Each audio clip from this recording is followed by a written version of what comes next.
Bem-vindos a mais uma aula de morfodinâmica. Vamos continuar aqui a nossa morfodinâmica de praias, quarta parte. E vamos entrar no modelo de múltiplos bancos, tá? Qual que é a diferença entre... Como é que se classifica a morfodinâmica numa praia que tem muitos bancos, tá? Na praia que tem mais bancos, o que a gente faz acaba sendo baseado, todas as classificações que tem duas principais, que é a de Short 92 e a de Short-Shagard 93, tá? E o que eles fizeram nessas classificações? Eles basicamente se basearam nas classificações lá de Right-Short 83, 84, e a gente classifica cada banco individualmente. Porque o que foi possível observar ao longo do tempo? Que os bancos, eles apresentam características de estágios distintos, os diversos bancos ao longo da zona de surf. Como assim? Os bancos externos, os que estão mais profundos, eles recebem as ondas maiores, quebram nesses bancos, né? Então, eles estão lá no fundo, mas eles são maiores, eles têm um volume de areia maior. Então, eles precisam de mais energia para ser mobilizados. Então, eles tendem a ser mais estáveis, tá? Já os bancos mais internos, que são mais rasos, são menores em tamanho mesmo, em volume de sedimento, e então eles são mais móveis, tá? E outra coisa que a gente sabe também é que os bancos externos recebem as maiores ondas, né? E as ondas que vão quebrando nos bancos mais internos são menores, né? Então, se a gente desenhar um perfil, se a gente, por exemplo, tem 3 bancos na nossa prainha aqui. O banco externo, ele tende a ser maior que o banco do meio, que é maior que o banco mais interno. Então, para mobilizar esse banco aqui, precisa de muito mais energia do que para mobilizar esse e do que para mobilizar esse. E a gente também sabe que aqui quebra uma onda maior.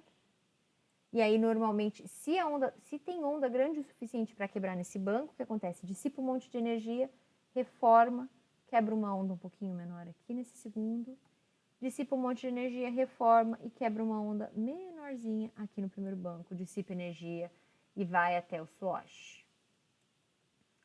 Tá? Isso são as coisas que a gente sabe.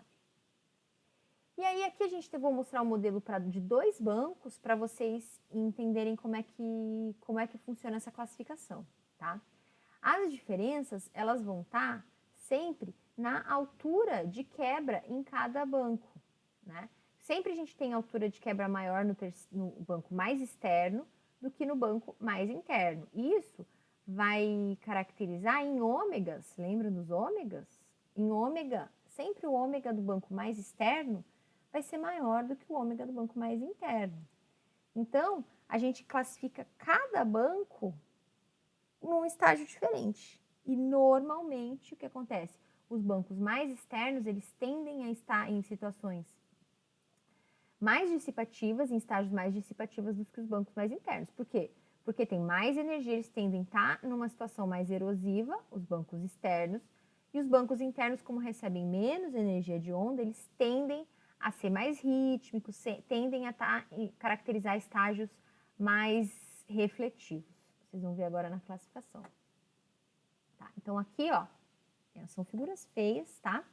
Mas nesse caso aqui, a gente está falando de uma praia de 2 bancos, tá? Então, aqui a gente tem... Aqui a gente tem os estágios para os bancos, para o banco interno, aqui na horizontal, e aqui na vertical, os estágios para o banco interno, externo, quer dizer, de fora, tá? Então, ó, nesse caso, aqui o banco interno, ele nem aparece os dissipativos, ó, refletivo, terraço de maré baixa, aqui é banco e barra transversal, banco e praia rítmicos e banco e praia longitudinal. Então, só começa do primeiro intermediário, aí o próximo seria o dissipativo, mas nem aparece na classificação, porque segundo eles, o primeiro banco, ele não chega a estar 100% dissipativo, tá?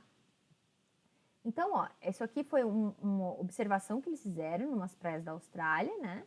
E aí aqui, esse numerinho é o percentual que cada combinação, porque, ó, esse quadradinho aqui, ó, ele significa o quê? Que o banco interno tá em banco cava longitudinal e o banco externo tá dissipativo, tá? É esse quadradinho aqui, 0,1% das vezes, 0,1% das ocorrências foi assim, tá?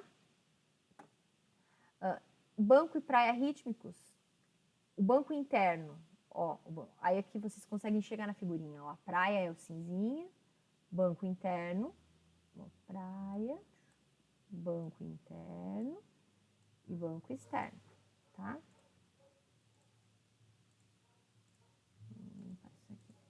Então, ó, aqui nesse do lado a gente tem o banco interno com banco e praia rítmicos e o banco externo dissipativo, também foi 0,1%.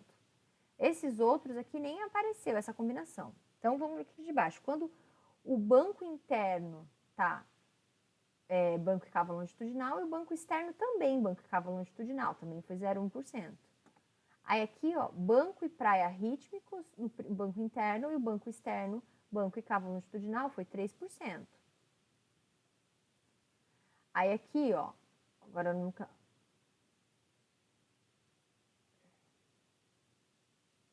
Aí aqui, ó, 13% das observações a gente tinha o banco interno como banco e cava transversal e o banco externo continuava lá em banco e cava longitudinal. Então, muito mais dissipativo o banco externo do que o banco interno, olha só. Percebam que a tendência é que o banco externo sempre ele seja mais linear do que o banco interno. O banco interno sempre tende a ter mais ritmicidades, tá? Aqui, ó, a gente tem, mesmo quando o banco externo ele tem uma boa ritmicidade, o banco interno já está num estágio muito mais próximo do refletivo, né? Mesmo aqui, ó, quando a gente tem o banco externo como banco e cava, banco e praia, banco rítmico seria, né? Banco e praia rítmicas, o banco externo.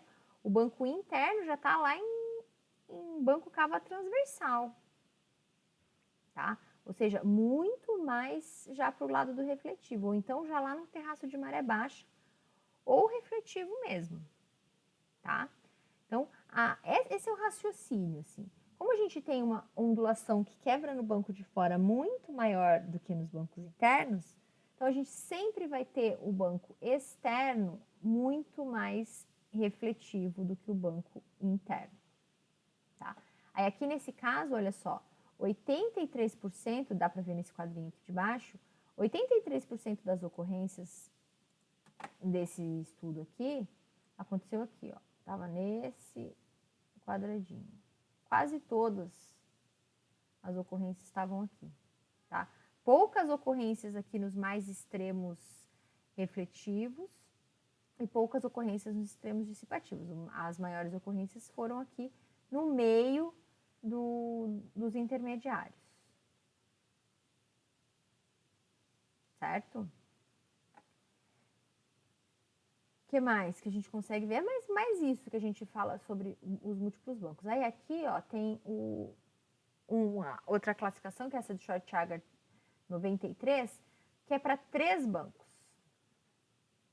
Então, ó, a gente vai, aqui no vertical tá o ômega, ó, o ômega pequeno, refletivo, né, aqui embaixo, e aqui em cima ômegas maiores, ômegas maior que 6, para os dissipativos, né? Então, a tendência, aqui nesse caso, ó, a praia tá aqui em branco, tá? Aí aqui a gente tem aqui é um banco, aqui é 2 bancos e aqui é 3 bancos, tá? As linhas. A primeira coluna, na verdade. A primeira coluna é só um banco, a segunda coluna 2 bancos, a terceira coluna 3 bancos e os ômegas correspondentes, ó. Primeira coluna, ó, linha de costa, né? A primeira quebra, uma cava e o banco em si tá aqui, tá? Que é o banco. Então, com ômega maior que 6, um banco totalmente dissipativo. Aí aqui a gente tem dois bancos, um banco aqui e um banco aqui. Aí a gente já vê o banco externo mais linear e o banco interno já menos linear, já característico daquele banco e cava longitudinal. E aí com 3 bancos, a gente tem um banco, 2 bancos, 3 bancos, a gente já tem um banco um pouquinho mais rítmico lá no interno e os 2 bancos de fora também mais lineares. Aí a gente vai diminuindo o ômega. Aqui, nesse caso, a gente teria as classificações clássicas de right short, né? Dissipativo, banco e cava longitudinal, banco e praia rítmicos, banco e cava transversal, terraço de maré baixa e dissipativo.